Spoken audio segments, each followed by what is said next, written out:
Құдай адамға көп тыңдасын деп, екі құлақ аз сөйлесін деп бір ауыз берді.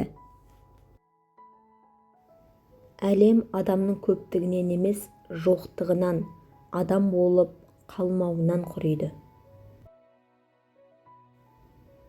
Барлық адам ақшаның жоқтығына шағымданады, ал ақылдың аздығы туралы сөз қозғамайды. Кемелдік жоқ жерде әділдік жоқ. Қожасы көп үйдің қонағы аш қалады. Біреудің қайғысында бәрі ақылды. Уәде мен сөз көбейген кезде шындық жоғалады. Егер ақымаққа ақыл үйретіп отырған данагөйді көрсең, екі ақымақ көрдім деп есептеуіңе болады.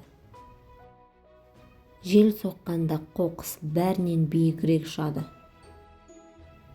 Алдымен өзіңізді өзгертіңіз, сонда өзгелердің де өзгергенін байқайсыз. Өткенін көп айтатындар бүгінге айтары жоқтар. Ешкімге қызғанышпен қарамаңыз. Қызғаныш ауруға апаратын баспалдақ тәрізді.